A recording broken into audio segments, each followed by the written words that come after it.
Let's talk about those really bizarre air sacs.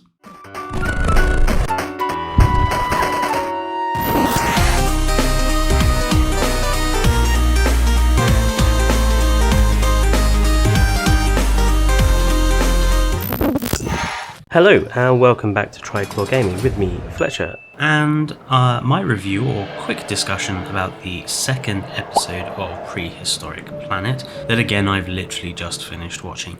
If you haven't seen my video of the first episode, please do go back and watch that because I'm not going to be talking that much about some details here because a lot of it I already discussed back in that video. So do go back and watch that one if you have not already. And before I do get into this video, please don't forget to like, comment and subscribe. The last video did very well, so thank you everyone who has watched that and did subscribe as a result. And do down below in the comments tell me what you think of the first and the second episodes, because I quite like to know what people do think about this other than me. Let's get to the episode then. So, on the whole, I did not think that this episode was as strong as the first episode. There were some interesting bits, however, still. I think the Dreadnoughtus scene at the very beginning, very impressive, and I like how the Dreadnoughtus is actually modelled here. The Jurassic World Evolution 2 one is awful, but this one looks nice and chunky and decent. The air sac thing on the neck, it is pure speculation, and I want to kind of discuss the series' speculative elements at the end when they've all come out. I think the air sacs, it's very speculative, but I do kind of like it in a weird way. It looks very bizarre, and it's obviously mirrored on elephant seals, as is much of the Dreadnoughtus section. But yeah, I think it looks alright. I think the true stars of this particular episode were the Mononychus and the Velociraptor, and the Velociraptor especially. It's nice that we finally get one on screen that is realistically depicted. It's the correct size, it has feathers, it's not the 6 foot tall Deinonychus wannabe that Jurassic Park made everyone think of Velociraptor was. The Mononychus as well, it's absolutely adorable, looks just like a barn owl in coloration, and spends most of the episode being cute and adorable and fuzzy. There's a few other adorable moments, like the Velociraptor when it's chasing this lizard and it literally runs into a Tarbosaurus that it didn't see. We don't have, obviously with this particular episode, we don't get any aquatics, but we do get some pterosaurs in the form of these spectacularly crested varieties. They spend a lot of time on these pterosaurs actually, and I would say it's probably the most speculative part of the episode, where they discuss males that don't have crests. But there's this kind of brutal dogfight actually between two fully grown, fully crested males where it's very clear that the alpha male kills his competitor and his competitor falls to his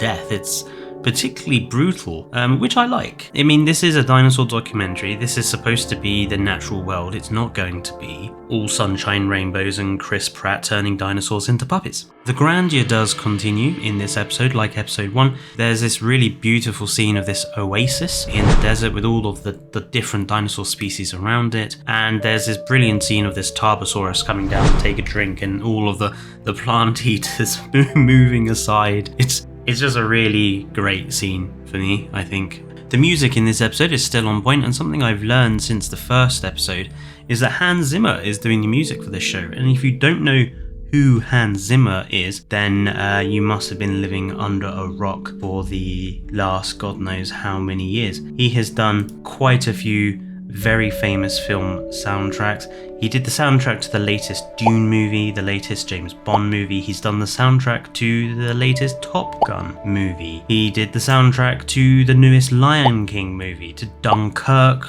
by Christopher Nolan. He's done, he did the music for Interstellar.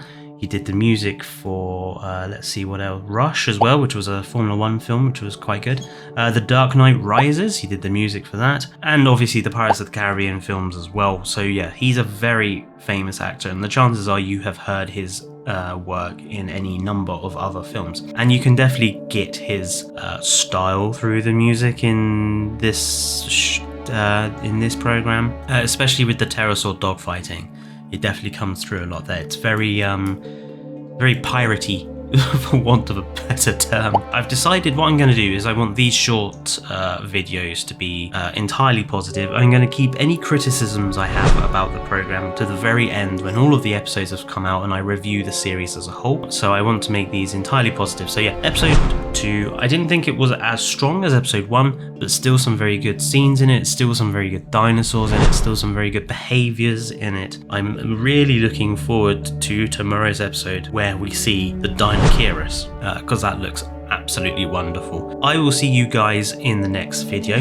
There is going to be a stream later on today. I haven't decided what I'm going to stream yet, but if you do want to pop along and chat to me and watch that stream, that'll be later on today in the next sort of 6 or 7 hours. I hope to see you all there. Don't forget to like, comment and subscribe. Let me know what you thought about the episode, and I will see you tomorrow for the next review. Stay safe and goodbye.